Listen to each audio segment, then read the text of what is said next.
10 साल का wait, gaming history का सबसे hyped project. Millions of fans को यकीन है कि GTA 6 फेल नहीं हो सकती, लेकिन प्रॉब्लम ये है कि जितनी बड़ी एक्सपेक्टेशंस होती हैं, उतना ही डेंजर डिसअपॉइंटमेंट भी होता है। तो क्या होगा अगर GTA 6 परफेक्ट ना निकले? क्या इंटरनेट उसे एक्सेप्ट करेगा या गेमिंग हिस्ट्री का बिगेस्ट बैकलैश शुरू हो जाएगा?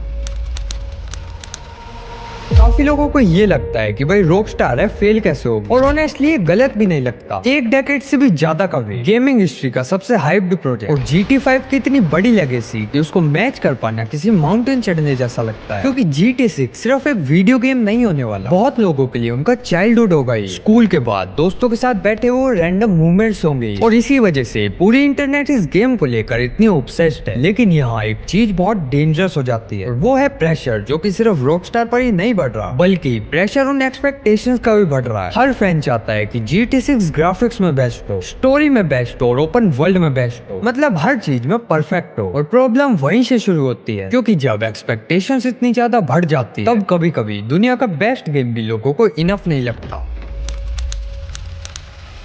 अगर आज किसी गेमर से पूछा जाए कि GTA 6 फेल हो सकती है या नहीं, तो ज्यादातर चांस ये है कि उसका जवाब होगा बिल्कुल नहीं। और उसके पीछे रीजन भी काफी स्ट्रॉन्ग है, क्योंकि रॉकस्टार ने ये ट्रस्ट 1 या 2 साल में नहीं बनाया। इस कंपनी ने लगभग हर जनरेशन में एक ऐसी गेम दी है जिन्होंने गेमिंग इंडस्ट्री के स्टैंडर्ड से चेंज कर दी। जब लोग ओपन वर्ल्ड गेम्स की बात करते हैं, तो GTA San Andreas का नाम आज भी रिस्पेक्ट के साथ लिया जाता है, क्योंकि उस टाइम पर प्लेयर्स को इतनी फ्रीडम मिलना काफी क्रेजी बात थी। फिर आई GTA 4, जिसने लोगों को दिखाया कि ओपन वर्ल्ड सिर्फ बड़ा मैप होने का नाम नहीं होता, बल्कि उस दुनिया को रियलिस्टिक फील भी करवाना पड़ता है। और फिर GTA 5 ने जो किया, उसके बाद रॉकस्टार का लेवल ही अलग कैटेगरी में चला गया। ये सिर्फ सक्सेसफुल गेम ही नहीं बनी, बल्कि हिस्ट्री के सबसे सक्सेसफुल एंटरटेनमेंट प्रोडक्ट में से एक बन गई। लेकिन रॉकस्टार की रेपुटेशन सिर्फ सेल्स की वजह से नहीं बनी, बल्कि असली रीजन है उसकी डिटेल्स पर ऑब्सेशन। आज भी इंटरनेट पर हजारों वीडियोस मिल जाएंगे जहां लोग RDR 2 के छोटे से छोटे डिटेल्स डिस्कवर कर रहे होते हैं, और उसके टेस्टिकल श्रिंक से लेकर NPCs के रिएक्शन और रैंडम वर्ल्ड इवेंट्स तक हर चीज में इतनी मेहनत दिखाई देती है कि कभी कभी गेम का और लिविंग वर्ल्ड ज्यादा लगती है। कभी कोई NPC तुम्हारी बात याद रखता है, तो कभी दुनिया में ऐसी रैंडम चीजें हो जाती हैं जो स्क्रिप्टेड भी नहीं लगता। इसी वजह से लोग रॉकस्टार को एक नॉर्मल स्टूडियो की तरह नहीं देखते। उनके लिए रॉकस्टार वो स्टूडियो है जो हर बार ऐसा कर देता है जो बाकी इंडस्ट्री कुछ साल बाद अचीव कर पाती है। और शायद यही वजह है कि GTA 6 को लेकर एक्सपेक्टेशंस इतनी ज्यादा बढ़ चुकी है। लोग सिर्फ अच्छा गेम एक्सपेक्ट नहीं कर रहे, वो एक्सपेक्ट कर रहे हैं कि ये गेम गेमिंग इंडस्ट्री को फिर से रिडिफाइन करेगा। कुछ लोगों को लगता है कि NPCs रियल इंसानों की तरह बिहेव करेंगे। कुछ लोग एक्सपेक्ट कर रहे हैं कि पूरा सिटी एक लिविंग इकोसिस्टम की तरह काम करेगा। और कुछ लोगों के दिमाग में तो GTA 6 से गेम से ज्यादा रियल लाइफ सिमुलेटर बन चुकी है। जितनी रॉकस्टार की रेपुटेशन बड़ी होती गई, उतनी ही लोगों की एक्सपेक्टेशंस भी बढ़ती गई। और जब किसी स्टूडियो का ट्रैक रिकॉर्ड इतना स्ट्रॉन्ग हो, जब उसने बार बार प्रूव किया हो कि वो इम्पॉसिबल लगने वाली चीजों को भी पॉसिबल कर सकता है, तो नेचुरली एक व्यूअर के दिमाग में यही थॉट आता है, यार ऑनेस्टली GTA 6 का फेल होना तो इम्पॉसिबल ही लगता है। लेकिन यहाँ से कहानी थोड़ी सी इंटरेस्टिंग भी हो जाती है, क्योंकि कभी कभी किसी गेम की सबसे बड़ी प्रॉब्लम उसके बग्स, ग्राफिक्स या गेम प्ले नहीं होती। कभी कभी उसकी सबसे बड़ी प्रॉब्लम होती है उसके अराउंड बनी हुई एक्सपेक्टेशंस। और GTA 6 के साथ शायद अब यही हो रहा है। सोचो, अगर किसी गेम का वेट 6 महीने या 1 साल की जगह 10 साल से ज्यादा हो रहा हो, अगर उसके ट्रेलर को मिलियन नहीं बल्कि हंड्रेड्स ऑफ मिलियन लोग देख रहे हो, अगर इंटरनेट पर रोज उसके बारे में थ्योरीज, लीक्स और प्रेडिक्शंस बन रही हो, तो धीरे धीरे लोग एक गेम का वेट करना बंद कर देते हैं। वो अपने दिमाग में उस गेम का एक परफेक्ट वर्जन बनाना शुरू कर देते हैं, एक ऐसा वर्जन जो शायद रियलिटी में एग्जिस्ट ही नहीं करता। और गेमिंग इंडस्ट्री में हम ये पहले भी देख चुके हैं। साइबरपंक 2077 को याद करो, लॉन्च से पहले लोग उसको फ्यूचर ऑफ गेमिंग बोल रहे थे। बहुत सारे लोगों को ये लग रहा था कि ये गेम इंडस्ट्री को पूरी तरह चेंज कर देगी। नो मैंस स्काई के साथ भी कुछ ऐसा ही हुआ था, और वॉच डॉग्स के साथ भी। लॉन्च से पहले इंटरनेट ने इन गेम्स को इतना ऊपर चढ़ा दिया था कि रियलिटी के लिए वहां तक पहुंच पाना लगभग इम्पॉसिबल था। और जब फाइनली ये गेम्स प्लेयर्स के हाथ में आए, तो प्रॉब्लम ये नहीं थी कि हर गेम कम्प्लीटली टेरेबल है। प्रॉब्लम ये थी कि लोग जो एक्सपेक्ट कर रहे थे और जो उन्हें मिला, उन दोनों के बीच का गैप बहुत बड़ा था, और इंटरनेट को बस वही गैप दिखाई दिया। इसीलिए GTA 6 के केस में भी सवाल सिर्फ ये नहीं है कि गेम कितनी अच्छी होगी, सवाल ये है कि लोग उसे कितना एक्सपेक्ट कर रहे हैं। ऊपर से GTA 6 के लीक्स ने सिचुएशन को और भी कॉम्प्लिकेटेड बना दिया है। नॉर्मली प्लेयर्स किसी गेम को तब देखते हैं जब डेवलपर्स उसे खुद रेडी होते हैं दिखाने के लिए, लेकिन GTA 6 के केस में दुनिया ने डेवलपमेंट के बीच का रॉ फुटेज देख लिया, लोगों ने इनकम्प्लीट एनिमेशंस देखी, अनफिनिश्ड एनवायरमेंट्स देखे और फिर उन पर ओपिनियंस बनाना भी शुरू कर दिया। बहुत लोगों ने समझा, लेकिन बहुत लोगों ने जज भी किया और उस मोमेंट के बाद रॉकस्टार पर प्रेशर और भी ज्यादा बढ़ गया।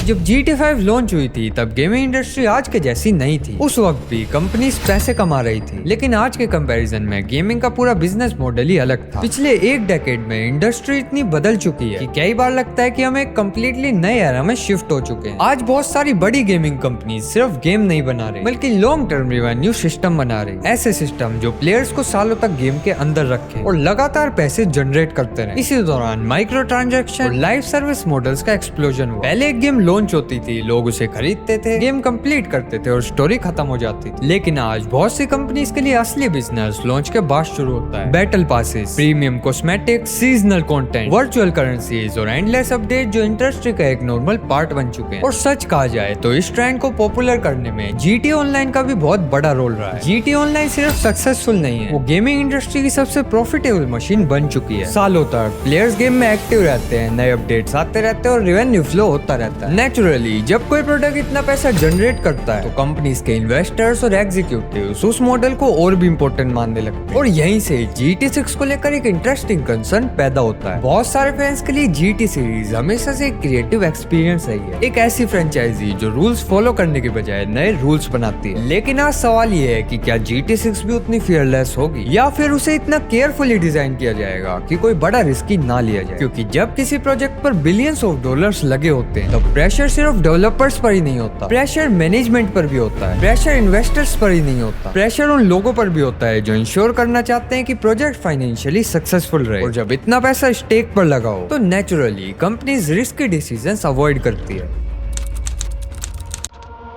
लेकिन एक फैक्टर है जिसके बारे में लोग बहुत कम बात करते हैं कि भाई क्या होगा अगर GTA 6 सच में एक्सपेक्टेशंस पर खरी नहीं उतरती और उसका असर इंडिया जैसी ग्रोइंग गेमिंग मार्केट पर कैसा पड़ेगा। देखो ये नहीं कि GTA 6 फेल होते ही इंडिया में गेमिंग इंडस्ट्री खत्म हो जाएगी, लेकिन चीजें काफी मुश्किल जरूर हो सकती है। AAA गेम्स बनाना कोई छोटा प्रोजेक्ट नहीं होता, इसके लिए सालों का डेवलपमेंट, थाउजेंड्स ऑफ डेवलपर्स, कभी कभी बिलियंस ऑफ डॉलर्स की फंडिंग तक चाहिए होती है। अब सोचो अगर दुनिया का सबसे एक्सपीरियंस स्टूडियो जिसके पास अनलिमिटेड रिसोर्सेज, टॉप डेवलपर्स और 10 साल का डेवलपमेंट टाइम था, अगर वो भी ऑडियंस की एक्सपेक्टेशन सेटिस्फाई करने में स्ट्रगल करता है तो इन्वेस्टर्स के दिमाग में एक सवाल जरूर आएगा कि अगर रॉकस्टार जैसी जायंट कंपनी के लिए ये इतना डिफिकल्ट है तो किसी नए स्टूडियो के लिए कितना डिफिकल्ट हो। और यही इंडिया के लिए प्रॉब्लम शुरू होती है, क्योंकि इंडिया का गेमिंग टैलेंट ग्रो कर रहा है, डेवलपर्स भी है और आइडियाज भी है, लेकिन सबसे बड़ी कमी फंडिंग की है। अगर ग्लोबल इन्वेस्टर AAA गेम्स को और रिस्की कैटेगरी मानने लगते हैं तो नेचुरली पैसा सेफर सेक्टर की तरफ जाएगा। मोबाइल गेम्स, लाइव सर्विस या शॉर्ट टर्म प्रॉफिट वाले मॉडल्स को प्रेफरेंस मिलेगी। और जो इंडियन डेवलपर्स एक दिन वर्ल्ड क्लास AAA गेम्स बनाने का सपना देख रहे हैं, उनके लिए फंडिंग रेज करना और भी डिफिकल्ट हो सकता है। इसीलिए शायद GTA 6 का इम्पैक्ट रॉकस्टार तक ही लिमिटेड नहीं रहेगा, क्योंकि जब इंडस्ट्री का सबसे बड़ा प्रोजेक्ट स्ट्रगल करता है तो उसकी आवाज पूरी इंडस्ट्री में गूंजती है।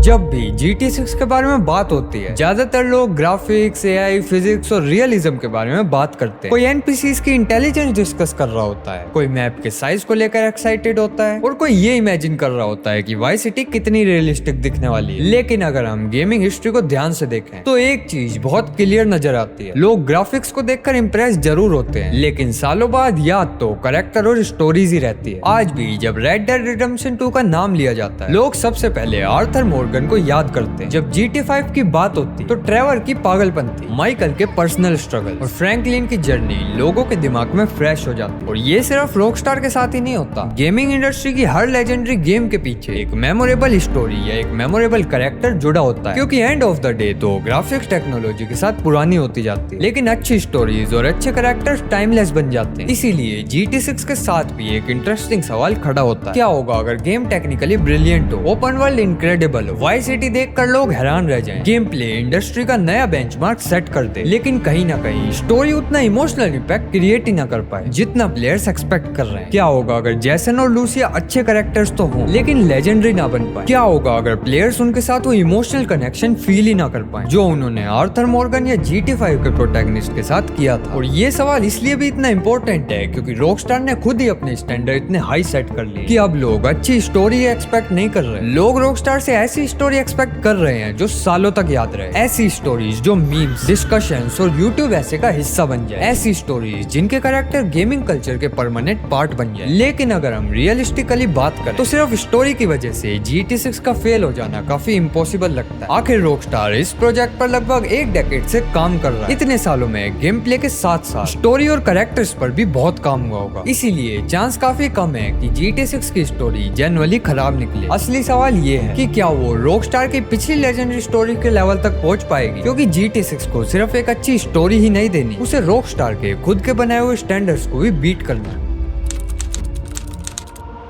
आज के टाइम पे गेमिंग इंडस्ट्री की सबसे पावरफुल चीज रॉकस्टार, सोनी या माइक्रोसॉफ्ट नहीं है। सबसे पावरफुल चीज है इंटरनेट, क्योंकि आज किसी गेम की रेपुटेशन उसकी एक्चुअल क्वालिटी से पहले सोशल मीडिया डिसाइड करने लगता है। और GTA 6 जैसी गेम के साथ ये प्रॉब्लम और भी बड़ी हो जाती है। सोचो, लॉन्च के दिन करोड़ों लोग एक ही गेम को एक ही साथ खेल रहे होंगे, millions of clips YouTube, TikTok, x और इंस्टाग्राम पर अपलोड हो रही होंगी। अब इतने बड़े गेम में चाहे रॉकस्टार कितनी भी टेस्टिंग कर ले, कुछ बग्स और ग्लिचेस मिलना तो ऑलमोस्ट गारंटेड है। और नॉर्मली ये कोई बड़ी बात नहीं होती, हर गेम में लॉन्च के वक्त कुछ ना कुछ इश्यूज होते हैं। लेकिन GTA 6 नॉर्मल गेम नहीं, प्रॉब्लम बग नहीं है, प्रॉब्लम है उस बग का इंटरनेट तक पहुंचना। आज इंटरनेट का एल्गोरिथम बैलेंस और पेशेंस को रिवॉर्ड्स नहीं देता, वो एक्सट्रीम रिएक्शंस को रिवॉर्ड्स देता है। अगर किसी प्लेयर को गेम में 100 अमेजिंग चीजें मिलती हैं और एक फनी ग्लिच मिलता है, तो ज्यादातर चांस ये है कि वायरल वो फनी ग्लिच ही होगा, क्योंकि GTA 6 का ब्यूटीफुल सनसेट से ज्यादा व्यूज GTA 6 इज ब्रोकन वाली थंबनेल लाती है। और यही वो पॉइंट है जहाँ से एक डेंजर साइकिल शुरू होती है। एक क्रिएटर नेगेटिव वीडियो बनाता है, दूसरा क्रिएटर उस पर रिएक्ट करता है, तीसरा क्रिएटर उस रिएक्शन पर अपना ओपिनियन देता है, और धीरे धीरे एक छोटी सी प्रॉब्लम पूरे इंटरनेट पर एक जायंट इशू बनकर फैल जाती है। लेकिन मुझे पर्सनली नहीं लगता कि GTA 6 के लिए सबसे बड़ा डेंजर बग्स होंगे। मुझे तो ये लगता है कि सबसे बड़ा डेंजर एक्सपेक्टेशंस का कोलिजन हो, क्योंकि 10 साल से हर प्लेयर अपने दिमाग में एक अलग GTA 6 बना रहा है। किसी को हाइपर रियलिस्टिक सिमुलेटर चाहिए, किसी को GTA San Andreas वाली फ्रीडम चाहिए, किसी को GTA 5 से बेटर स्टोरी चाहिए, तो किसी को रेवोल्यूशनरी AI चाहिए, और किसी को लगता है कि ये गेम गेमिंग इंडस्ट्री को हमेशा के लिए चेंज कर देगी। फिर फेलियर गेम का नहीं होता, फेलियर एक्सपेक्टेशंस का होता है। तो हो सकता है कि GTA 6 टेक्निकली एक मास्टरपीस हो, लेकिन इंटरनेट उसे फिर भी फेलियर डिक्लेयर कर दे। What if GTA 6 actually succeed? सुनने में वियर्ड लगता है, लेकिन पॉइंट बहुत इंटरेस्टिंग है। आज की गेमिंग इंडस्ट्री में एक प्रॉब्लम है, हर गेम को GTA 6 से कंपेयर किया जाएगा। सोचो, GTA 6 लॉन्च होती है और वो सच में मास्टरपीस निकलती है। Best graphics, best AI, best open world, best animation, best production quality. फिर क्या होगा? उसके बाद लॉन्च होने वाली हर गेम के कमेंट सेक्शन में एक ही लाइन होगी, GTA 6 से बेटर तो नहीं है। और ये सिर्फ प्लेयर्स नहीं बोलेंगे, इन्वेस्टर्स भी बोलेंगे, पब्लिशर्स भी बोलेंगे और मीडिया भी बोलेगी। यानी GTA 6 इतनी बड़ी बेंचमार्क बन सकती है कि बाकी स्टूडियोज के लिए सरवाइव करना और भी मुश्किल हो जाए। एक इंडी गेम और रॉकस्टार की 10 साल वाली प्रोजेक्ट को कंपेयर करना फेयर नहीं है, लेकिन इंटरनेट फेयर कंपैरिजन नहीं करता। इसीलिए चैप्टर का कोर क्वेश्चन ये होगा कि क्या GTA 6 गेमिंग इंडस्ट्री को आगे ले जाएगी, या बाकी इंडस्ट्री के स्टैंडर्ड इतने इम्पॉसिबल कर देगी कि हर गेम उसके सामने छोटी लगने लगे। अब अगर तुम ये वीडियो यहाँ तक देख रहे हो, तो मेरा तुमसे ये सवाल है कि क्या GTA 6 सही में फेल हो सकती है? मेरा जवाब तो है हाँ भी और ना भी। अगर तुम्हें लगता है कि GTA 6 तो कभी फेल हो ही नहीं सकती, तो तुम मुझे कमेंट्स में जरूर बताना कि वो फेल क्यों नहीं हो सकती। और अगर तुम्हें लगता है कि GTA 6 फेल हो सकती है, तो तुम भी